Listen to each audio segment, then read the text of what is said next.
হরে কৃষ্ণা। শুনলে যেন সাধুর কথা, বাজ যেন পরে মাথা। তো সাধুদের কথা শুনলে বাজ পড়ে এমন মনে হয় না? তো সবাই সাধুর কথা শুনতে পারে না, যে শুনতে পারে তিনি এই সন্ত না হতে জগৎ মে তো জল যাতে সংসার। তো সন্ত সাধু যদি না থাকতো তাহলে কিন্তু জ্বলে যেত, সংসার জ্বলে যেত। আর সাধুরা কি করে, যে এই যে দুঃখালয়ম অশাশ্বতম যে সংসার আছে, সেই সংসারের সুখের পথ দেখায়।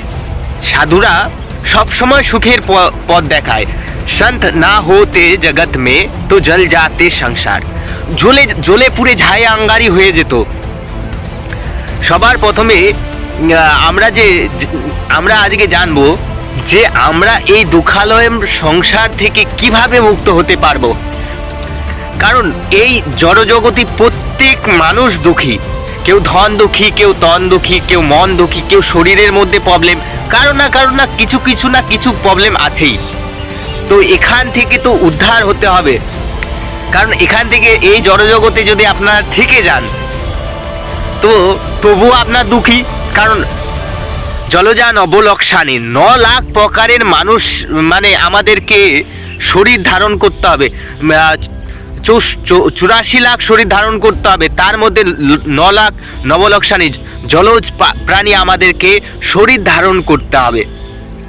স্থাবরা লক্ষ বিসন্তি 20 লাখ প্রকার লক্ষ বিসন্তি 20 লাখ প্রকারের শরীর ধারণ করবেন। স্থাবর গাছপালা, পশু পাখি, এই সব মানে এরকম করতে করতে 84 লাখ শরীর আপনাকে ধারণ করতে হবে। কেন? কারণ আমরা যে এই মানুষের শরীরটা পেয়েছি, এর পাওয়ার মূলে একটাই উদ্দেশ্য, এই মানুষের শরীর পেয়ে ভগবানের ভক্তি করে বা ভগবত ধামে যেতে হবে আপনাকে। আপনার ডেস্টিনেশন প্লেস হচ্ছে ভগবত ধাম। কারণ এই ভগবত ধামে যদি আপনি না যেতে চান তাহলে কি হবে, যে তবুও আপনার দুঃখী। আপনি ভগবত ধামে যান বা না যান তবুও আপনি দুঃখী থাকবেন। কারণ ভগবান এমন কিছু ফিক্স করেছে যে আমরা এই জড়জগতের মধ্যে যে এমন কিছু ফিক্সিং আছে, যে কর্মের দ্বারা বন্ধন হয়। বন্ধনের মাধ্যম দিয়ে আমাদের জীবনের প্রতিটা পদক্ষেপ আছে, যে কর্মবন্ধনের দ্বারা আমরা আবদ্ধ হয়ে পড়ি। কিন্তু ভগবান কর্মবন্ধন থেকে ছিন্ন করার কিছু প্রয়োগ দিয়েছেন বেদের মাধ্যম দিয়ে। বেদের মধ্যে বলছে, বেদ ও প্রাণী হিত ধর্ম হচ্ছে বেদ। আর ধর্মের মাধ্যম দিয়ে আপনি যে জায়গায় যেতে চান সে জায়গায় আপনি যেতে পারবেন। ধর্ম এমন একটা বস্তু, ধর্মের মাধ্যম দিয়ে আমরা আমাদের কর্ম করে, কর্মের মাধ্যম দিয়ে, ধর্মের মাধ্যম দিয়ে আমরা ভগবানের কাছে ফিরে যেতে পারি। কারণ আমরা এই দেহ নেই, দেহের স্বরূপে আছি, কিন্তু আমরা এই দেহ নেই। দেহের বিষয়টাকে আপনারা যতক্ষণ পর্যন্ত উপলব্ধি করতে পারবেন না যে আমি এই দেহ নই, আপনি কর্মবন্ধনকে ছিন্ন করতে পারবেন না। আর এই 84 লাখ শরীরের মধ্যেই পড়ে থাকবেন। এই বিষয়টাই সাধুরা শুধু জানে, আর সাধুরা সেই অনুযায়ী কার্যকলাপ করে। আপনি যদি ডাক্তারের কাছে যান তাহলে ডাক্তারি বিষয়টা সে ভালোভাবে জানে, কিন্তু একজন ব্রাহ্মণের কাছে যান, সে অর্জন করার জন্য, ব্রহ্মজ্ঞান অর্জন করার জন্য সে বিষয়টা একদম পুরোপুরি জানবে।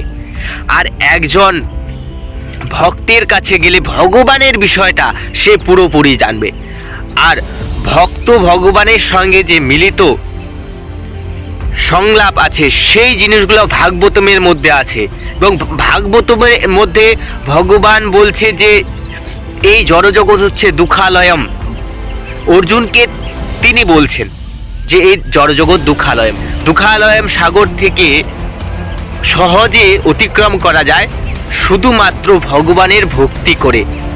সর্বধর্মান পরিত্যজ্য মামেকম শরণম ব্রজ। শরণাগত হতে হবে। আর শরণাগত হলেই ভগবত ধাম যাওয়ার পথ খুলে যাবে। শুনলে যেন সাধুর কথা, ভাত যেন পরে মাথা। তো সাধুর কথায় তেতো হলেও মিষ্টি হয়। হরে কৃষ্ণা।